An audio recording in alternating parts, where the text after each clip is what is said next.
Salut la famille. Salut la famille. Ça va? Je sais que vous allez bien. Donc aujourd'hui, on va s'entretenir sur un point. D'accord? Ça va être comment muscler sa patience. D'accord? Pourquoi comment muscler sa patience? Vous savez, la Bible nous fait comprendre que Dieu est le Dieu de la persévérance. D'accord?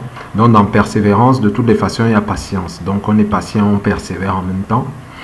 On ne reste pas inactif. C'est très important de comprendre ça. Et il faut reconnaître que c'est quelque chose où les gens échouent beaucoup au niveau de la patience. D'accord? Première des choses, il faut comprendre que quand Dieu nous demande de patienter, une des choses qui peut vous aider à patienter avec le Seigneur, c'est vraiment dans cette patience-là, déjà d'intégrer le fait que nous sommes en train d'attendre le retour de Christ. Donc il faut que tu intègres, voilà, je te dis ça comme ça, il faut que tu intègres le fait que tu es en train d'attendre le retour de Christ. Donc que tu lèves ton regard spirituel, d'accord? Tu attends le retour de Christ. Et le fait d'attendre le retour de Christ, c'est de facto comme si tu es en train de rechercher le royaume des cieux tout simplement, d'accord? Parce que c'est quelque chose qu'il nous a promis. Et ça va te fortifier dans ta patience concernant les choses circonstancielles. Parce que ce qui est établi à l'éternité fonctionne dans le temporel. D'accord? Donc c'est très simple. Je dis ça pourquoi? Parce qu'il y a beaucoup de passages dans la parole, dans les lettres de Paul. En général, Paul, quand lui parle des promesses, en général, de la patience, voilà, si on attend quelque chose qu'on ne voit pas, on l'attend avec persévérance. Il est en train de parler de Christ. C'est vrai que le Saint-Esprit peut nous encourager en nous parlant des choses temporelles, des promesses que Dieu a faites, par exemple, le temps qu'on est en train de marcher. Mais dans les lettres de Paul, il est en général en train de parler du Seigneur Jésus, parce que c'est quelque chose qui fortifie l'enfant de Dieu dans l'épreuve. D'accord? Donc, parce que c'est du coup, il est en train de regarder à Christ en esprit. Et pour le temporel aussi, c'est pareil. Je vais te donner un verset qui va t'aider justement à travailler, justement à muscler justement cette patience. Donc, tu vas voir, ça va travailler de facto sur tout. À partir du moment où il y a la patience agit sur tous les domaines. D'accord? Sur l'attente de Christ, sur les choses temporelles, tout ça, de telle sorte que tu ne te perdes pas. Pourquoi je dis ça? Parce que c'est un principe avec le Seigneur, d'accord? Joseph a dû attendre 13 ans, David a dû attendre 13 ans, je parle même pour l'œuvre, voilà, qu'ils étaient appelés à faire. Sarah, ça a 90 ans, Abraham, ça a 100 ans. Et le truc, c'est qu'il faut reconnaître que, je ne sais pas, peut-être la génération d'avant était aussi comme ça. Nous sommes dans une génération où nous voulons tout vite. Voilà, nous voulons... non, Dieu prend le temps de construire et de bâtir. D'accord? Il fait les choses bien. Il prend le temps de former notamment la personne intérieure. Ça prend du temps. Ça prend des épreuves. Ça prend des coups. Ça prend des chocs. C'est pour ça que, je te le dis, tu vas regarder ta vie. Il va y avoir un aspect de ta vie où tu sauras où Dieu est en train de te faire attendre. Des fois, on va te dire que c'est le diable, il faut que tu fasses des proclamations, des déclarations pour tout ça, ça ne sert à rien. Tous les enfants de Dieu ont des trucs comme ça dans leur vie. D'accord? Où Dieu va utiliser la patience. C'est-à-dire, tu peux tout avoir, mais il y a un truc avec lequel Dieu va travailler ta patience afin de te former.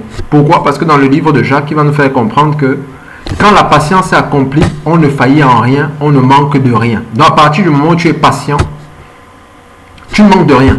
Ton passé ne te manque pas, donc du coup tu n'as pas besoin de le ramener. Tu ne cours pas vers les choses de la terre comme une proie arrachée parce que ça ne te manque pas en tant que tel, d'accord? Tu es complet. Ça t'aide vraiment à vivre le fait que Christ est complet, c'est-à-dire que tu es déjà complet en Christ, d'accord? Il y a ça, et aussi quand tu es dans la patience, l'avantage c'est quoi? C'est que tu vis la foi, tu es dans la foi, tout simplement. Celui qui est patient, parce que la patience c'est quelque chose de l'esprit, d'accord?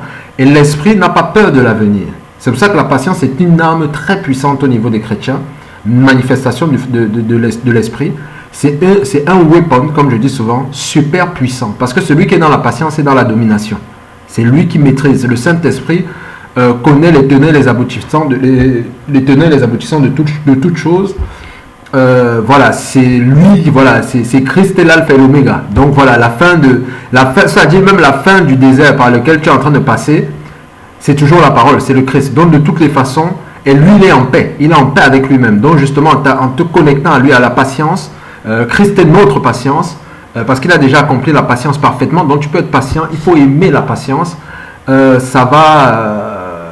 Tu vas vivre la domination, tu seras dans la domination face aux situations, d'accord? Et pour ça, là, je vais te donner un verset qui va t'aider.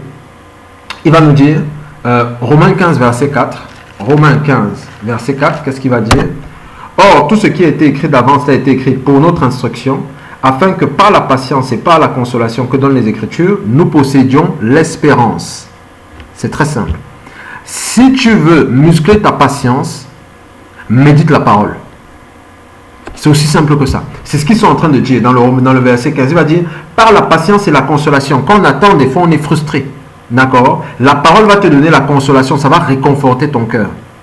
Il faut que tu manges les Écritures. Manger la parole te permet d'avoir le succès dans tout. C'est ce qu'il va dire dans le livre de Josué, dans le livre de Psaume. Ça veut dire que ça te donnera le succès dans le moment de patience, dans l'aspect de ta vie où tu juges qu'il y a un désert. D'accord? Afin que Dieu puisse se glorifier là-bas et que son nom puisse éclater. Comme Joseph. Joseph, voilà, on va dire oui, peut-être c'est une position terrestre. Oui, mais néanmoins, Dieu a utilisé la position de Joseph pour prêcher l'évangile. D'accord? Psaume 105, il a enseigné la sagesse aux anciens. Le monde a connu Yahweh. Ça a permis encore de faire que le monde voilà, puisse connaître Yahweh, le Dieu de Joseph.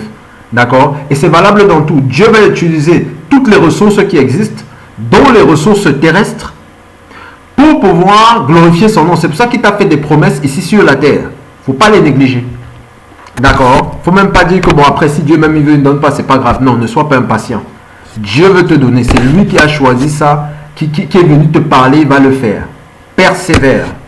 D'accord? Ça peut prendre du temps. Est-ce que ça peut prendre des années? Oui. Ce n'est pas facile. C'est un moment de formation. Mais après, tu seras heureux. Crois-moi. Allez, je te dis à la prochaine. Et voilà, muscle ta patience. Ciao, ciao. Bye bye.